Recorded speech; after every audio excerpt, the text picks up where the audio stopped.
Hey. Bon matin. Charles, obviously this is a big event, first one in Paris. I'm curious how you're feeling heading into this one and the occasion itself. I'm feeling fantastic. Fighting in Paris was a dream of mine for long, being a French Canadian, so I'm able to speak my native. Have great interaction with the fan outside. People might think that I'm very known in Quebec, but I didn't expect to be known that well here in France. So yeah, it's amazing. Is that always a surreal feeling to be able to go abroad, and it's certainly the first time we're having UFC in this country, to realize like, oh wow, this is a worldwide thing. I'm known across the world at this point.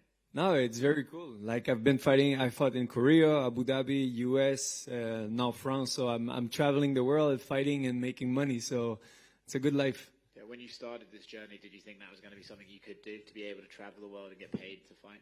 It's something I wish I could do, and now I'm here. So yeah, I'm very happy about it. Going to the fight itself, how are you feeling ahead of this one? How's the training camp been, and what do you think of your opponent?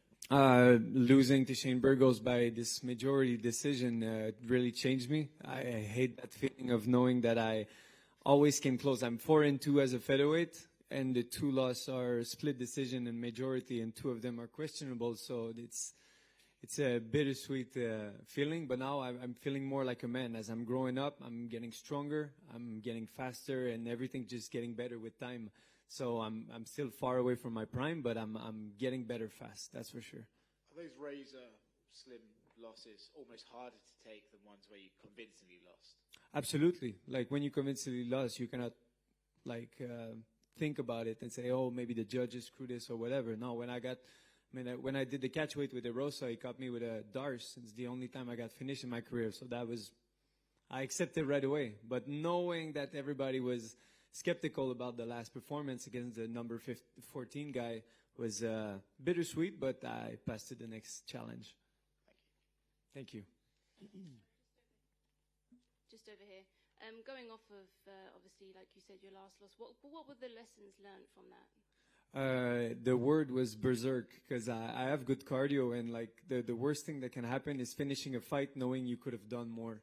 So I'm going to start with a crazy high pace. I have a tendency to start very slow, a little bit like Cowboy Cerrone. I start slow, but once I get into the fight, everything goes well. But if I start the fight more intense this time, I think I can break mentally a lot of people like I did with Shane. And of course, you're taking on Nathaniel Wood, who made his move to featherweight in his last fight. What have you made of him? We had a good interaction. I saw him earlier yesterday, and he's certainly not as big as Shane Burgos. So yeah, that was a thing. But he's going to be very fast and speed kills. So I need to be aware of that. I don't think being the bigger man is absolutely great in some matchup, and I need to be aware that he's going to be a fast little man. What did you make of his last performance against Charles Rosa? It was interesting. The calf kick, I was a little bit. I was like, why you don't do more? You got a man who's on one leg and he doesn't want to fight anymore. You're destroying him, and he didn't push for the finish, which is not like me. And people are calling this a striking match. I think I'm going to have to sprawl and brawl with him. That's my guess. So with that being said, how do you see the fight going down on Saturday? Heavy pressure from myself. I need to be aware of that speed. But if I can break him, I think I can break him mentally. I think Charles Rosa wasn't pushing enough. I think he got caught by those leg kick and it killed his confidence. So yeah, I just need to push the pace from round 1, and I think by round 2 I can break him mentally. And of course, being a French Canadian, how much would it mean to you to get your hand raised here at such a historic event here in France? It would be a dream.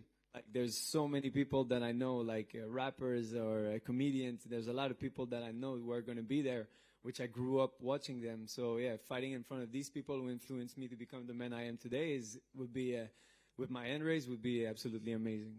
Thank you. Of course. Charles, just to touch on that, I mean, like you said, over Hey, here. gotcha. You are pretty well known here. With the UFC not having been to Canada in a couple of years, is this the ideal situation for you? Obviously, the French fans are going to be behind you. Yeah, 100%. Even fighting in Canada right now wouldn't boost me as much in terms of like they say, oh, we got an event in Calgary or something. I wouldn't be the first one to jump in. Of course, if UFC want me to go over there, that would be cool. But yeah, traveling the world for me right now is my goal. how much you actually hear the fans when you're in there? How much of a role does that play?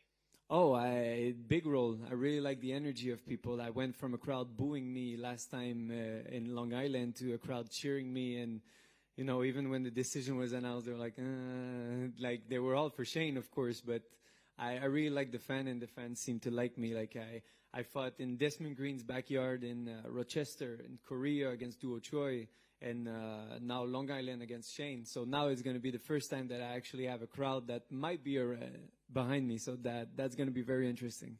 And you mentioned Korea. I believe this is your first time fighting in Europe. Are you going to stick around Paris and see the sights? Any plans to have a little vacation after?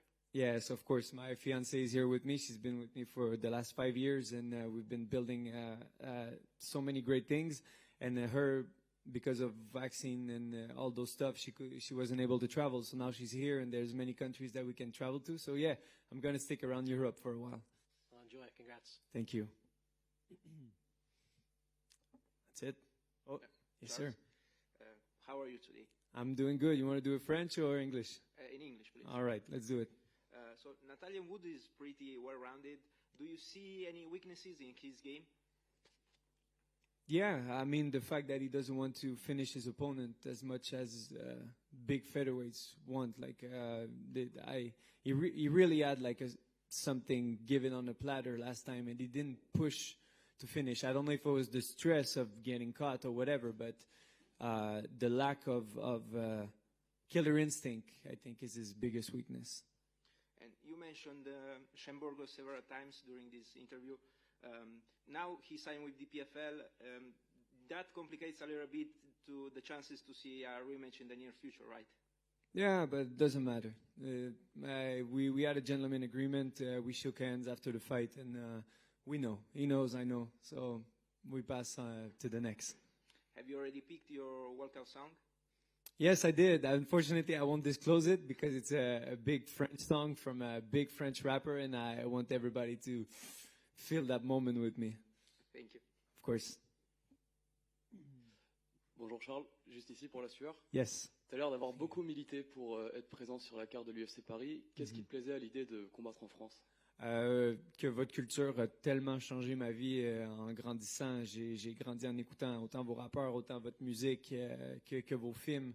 Donc, d'être ici et pouvoir partager ça avec vous. Il y a Ragnar le Breton qui va être là. Il y a tellement de personnages incroyables qui vont être à cet événement-là, dont Booba. Mais Booba va être au Stade de France pour performer, là, ce qui il me fait un peu de peine. J'aurais aimé ça le voir. Mais ouais, c'est juste votre culture m'a influencé à être l'homme que je suis aujourd'hui. Et tu viens de dire que tu as choisi de rentrer sur un son français. Est-ce que tu peux nous confier quel son?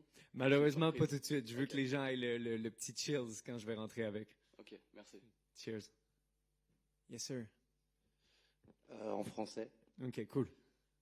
Charles, qu'est-ce que tu as envie de dire au public français qui peut-être ne te connaît pas? Qu'est-ce que tu as envie de leur dire pour ne pas rater ton combat, justement, qui pourrait être un banger, comme beaucoup le disent? Je vais simplement vous inviter à tune in sur les réseaux pour regarder le combat. Vous allez voir votre cousin canadien, votre cousin québécois vouloir tout briser, vouloir saigner devant vous, vous donner le plus d'énergie, puis vous donner un moment que vous n'allez pas oublier. C'est historique, c'est le premier événement à Paris, puis marquer l'histoire, c'est génial pour moi. Merci. Yes. Et merci beaucoup.